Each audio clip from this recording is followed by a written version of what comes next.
Hotel Echo Lima Lima Oscar. Let me clear my throat. Da-na-na-na-na-na. Good evening from Southeast London, England, from your host, your guy himself, the one and only and truly DLG Reppin, otherwise short for Delhi London Guna. Space Romeo Echo Papa Papa Indigo November.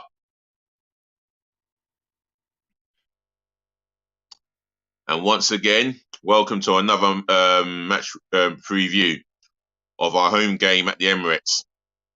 Yes, it's Arsenal versus Manchester City. Mikel Arteta versus Pep Guardiola. Challengers versus the champions. Bukayo Saka versus Phil Foden.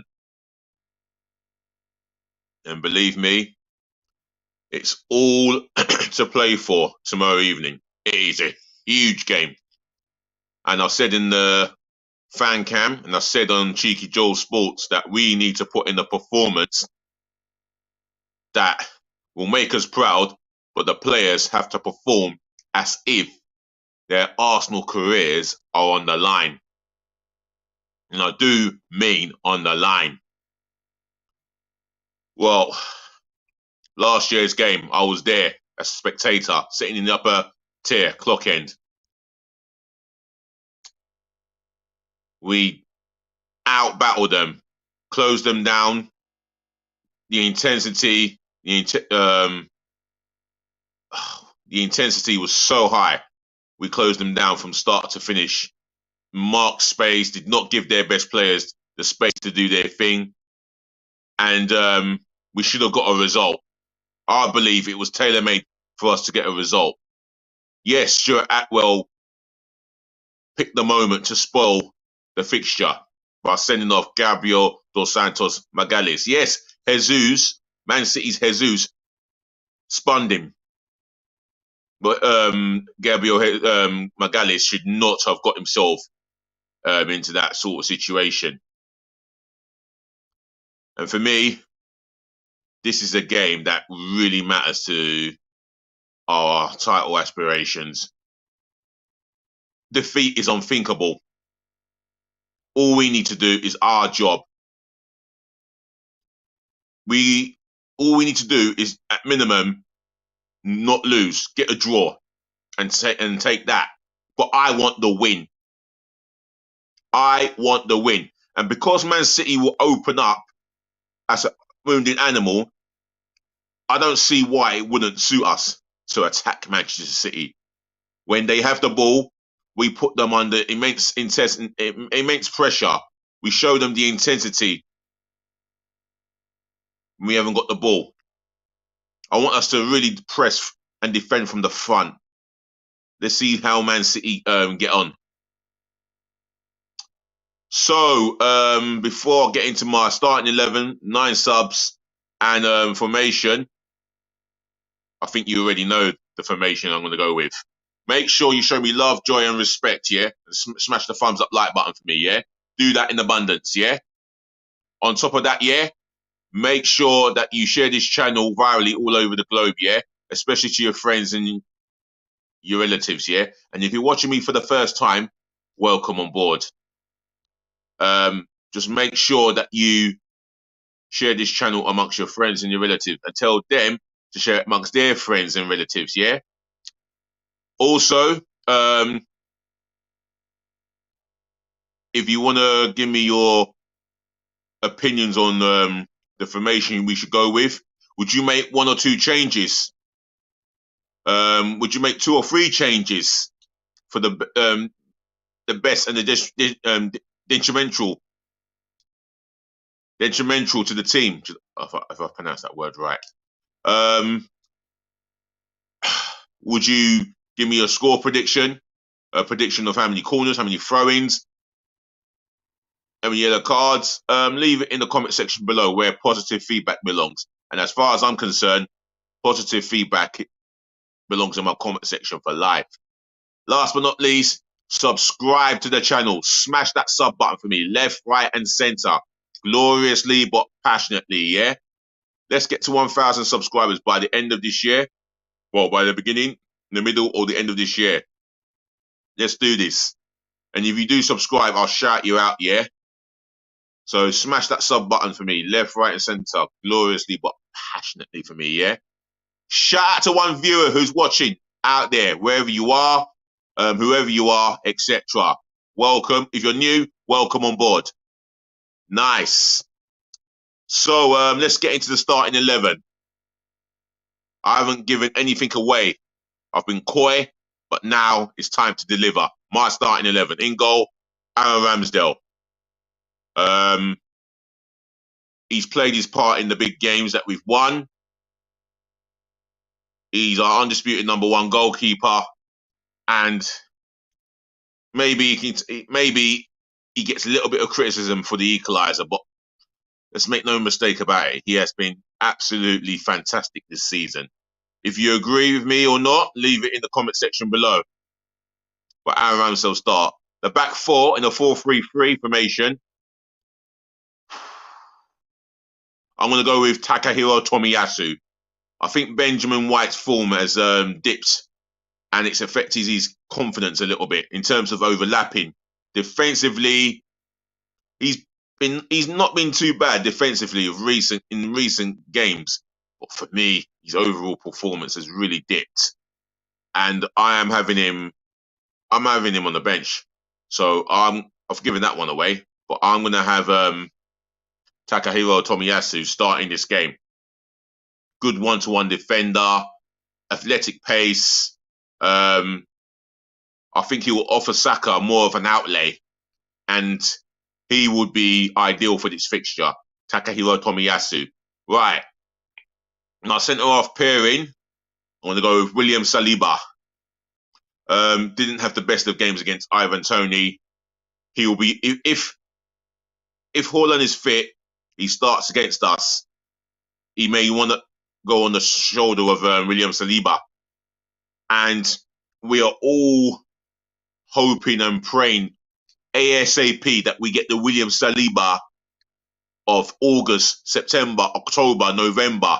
Because the William Saliba since the World Cup has been awful, if the truth be told. I.e., losing 10 out of 10 headers to Ivan Toney says a lot. And given being in a situation where he's given the foul away. Now that situation wouldn't have happened, yeah, if he had decided to try and jump with him. I know Ivan Toney's 6'4", 6'6", but he's still got to jump with him. He's still got to try it, and I don't think he tried hard enough in the air. Haaland will be a different kettle of fish. I'll tell you this now. We're up against one of the best, probably the best #9 in the world. We can't give him a sniff. Not at all. But I still have the confidence and the faith in William Saliba. Alongside him, probably the best performing centre-half at the two of them goes by the name of Gabriel dos Santos Magalhães. He starts this game for me alongside Saliba. One thing I can say, he will not. Hopefully, he will not be faced by this occasion. And B, he's showing a little bit more confidence with the ball at his feet in terms of finding a forward pass to a red and white shirt or an Arsenal player. Physically athletic and strong, and I feel that he's going to need a strong game. Excuse me. Oh dear. Excuse me. Oh. Do excuse my sneezes. Yeah, he's going to need a physically strong game tomorrow evening. This is a game that we must not lose, and defeat is unthinkable. For me, the aim is to go for a win, and he is useful at set pieces from an offensive point of view. Defensively, like Saliba, he's going to need to concentrate more than he ever has to. So Gabriel dos Santos Magalhães starts his game. My left back for tomorrow, I'm going to go with Kieran Tierney. over Zinchenko. I'll explain the reason why. Now, in the last how many games, let's say 3, 4, 5 games, you may care to leave a message in the comment section below. I don't feel that Zinchenko gives enough support or an outlay to Gabriel Martinelli, for argument's sakes. The number of times he's faced with a 2-on-1 situation is damning. Yes, Gabriel Martinelli may be able to beat 2 players. He's got the ability. He's got the dribbling ability. I get that. But at times, if they are tight on him, Zinchenko does this all the time. He's inside like he's in the midfield area.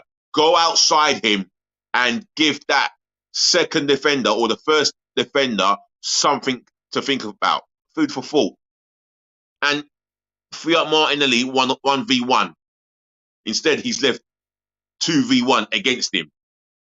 So I feel that with Kieran Tierney starting this game, he will give either Martinelli or Trossard an outlay. Right. That's the back four sorted. Now the turn of the midfield. Thomas Partey, not the best of games against Brentford. He was sloppy in his passes.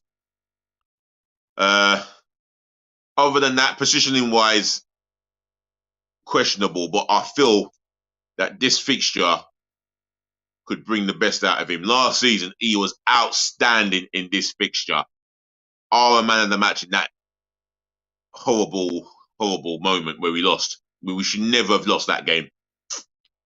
And I call upon him to have another exceptional game. It's a lot to ask. I get that.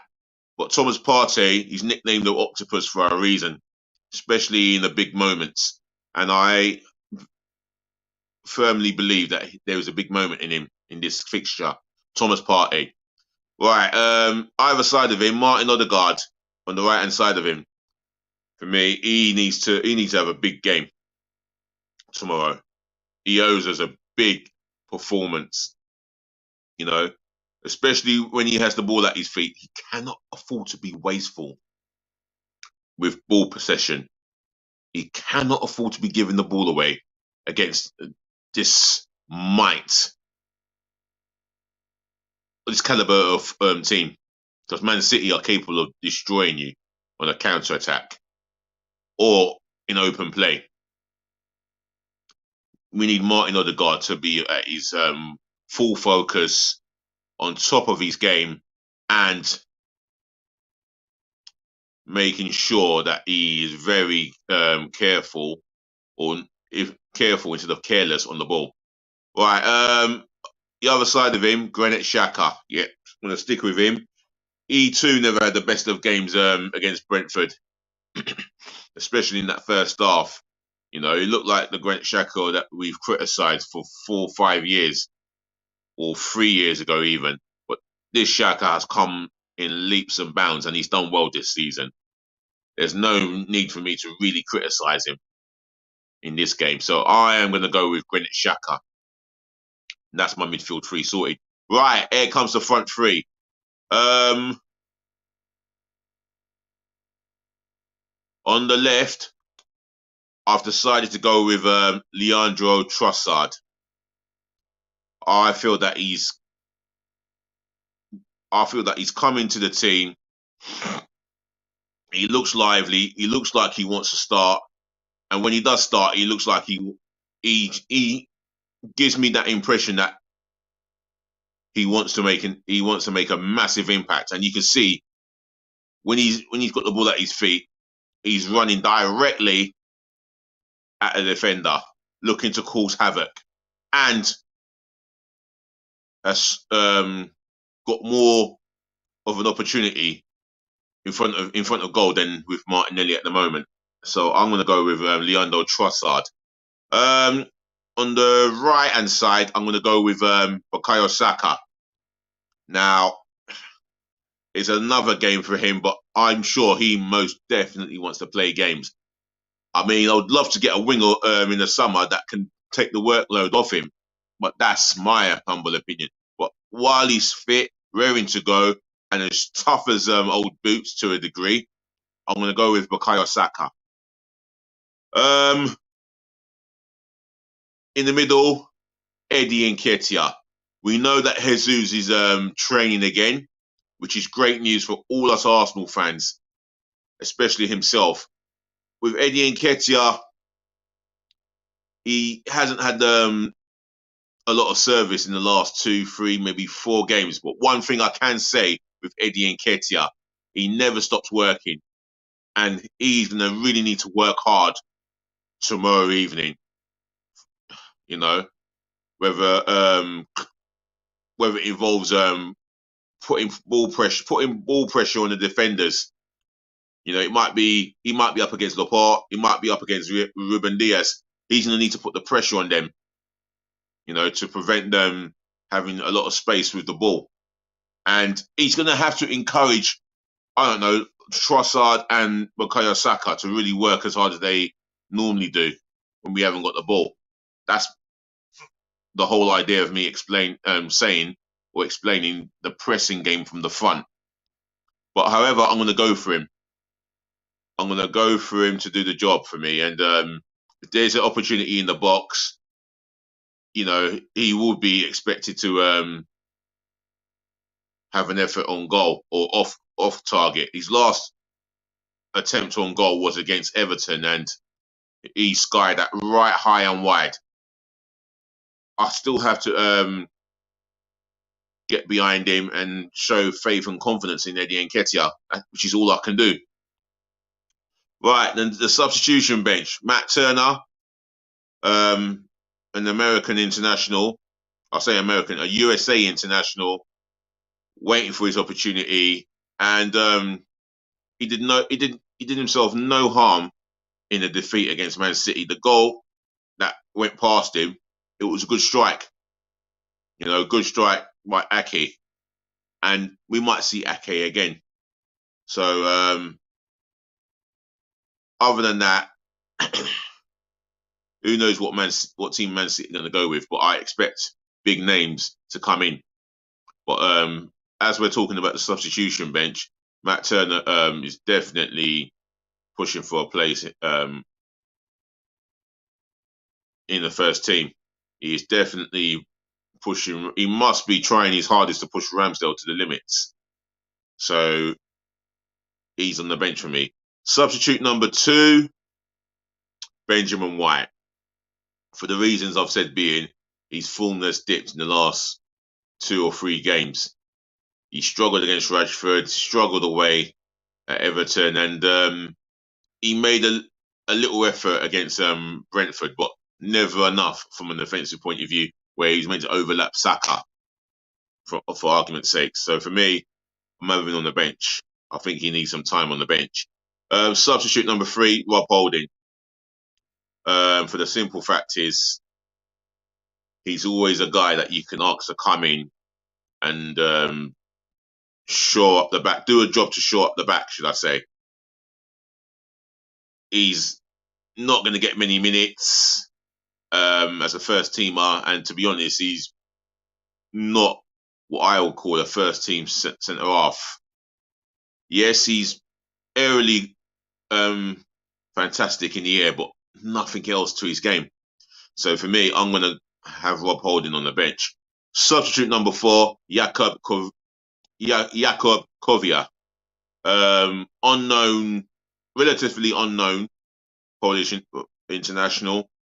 We know he's 6'2", 6'3", 22 years of age. And I would like to believe that he is working ever so hard in training. And that's all he can do. Until then, he's on the bench. Substitute number 5, Alexander Zinchenko. I praise him for everything, for the number of contributions he has put into the team. His leadership, his ability on the ball, defensively. If we are going to get a result defensively, you need your left back to be on point, to be in positions, to be in the defensive position to defend first. Yeah? or not to defend first, but to defend when it actually matters. And the impression I get with watching Zinchenko, he's not defensively astute. Going forward, you can see the ability and talent in him. I get that. You can see the leadership in him as well. He's one of the biggest leaders in the change room. I love that. But I can't think of going for him in this game. Unless he can come in the mid. I've gone for Tierney for big reasons, and I feel that Tierney is the man for the job. Nothing against Zinchenko at all. We love Zinchenko. We do. But I'm going to go with Kieran Tierney. Maybe another leader on the pitch for me, along with Xhaka. Anyway, that's substitute number 5, Zinchenko. Substitute number 6, Fabio Vieira. Again, attacking midfield player. He's not a winger. We all know that. I would bring him on looking at the situation with Odegaard's performance more than Xhaka's performance. But it's basically a guy with a good left foot, can play a through ball, and he's got so much class in his footballing ability. It's just unfortunate that Odegaard has been a star guy this season. So, as sensational Odegaard is the reason why he gets into the team. Fabio Vieira will hopefully have his time. Substitute number 7, Gabriel Martinelli. Now, this is an option that we can bring off from the bench. We can even play him as a number 9. I believe he can play anywhere. He can play anywhere along the front three, Gabriel Martinelli. I just think his form's dipped off recently, and I don't know if it's due after the World Cup or just recently, but he's not been himself, if the truth be told. So I think he needs some time on the bench, and that's the reason why you have a squad. You know, you can pick your strongest 11, but when 1 or 2 players are fading away and a dip of form hits them, you're going to have to do what's best for the team. And what's best for the team is for Gabriel Martinelli to be on the bench. Substitute number 8, Jorginho. An experienced winner, midfield, ball-playing and ball-winning individual. I like the look of him. He came on against Everton, won't his best debut, but you know what? It's one game. He may be called upon interaction depending on the situation with Partey. And I don't think there isn't a situation with Thomas Partey. And I feel that Jorginho will offer us a calm, level head on that pitch, and his leadership services would be required if we are to have a lead where we're in a position of winning the game. Then you need Jorginho on that pitch. Substitute number 9. Substitute number 9.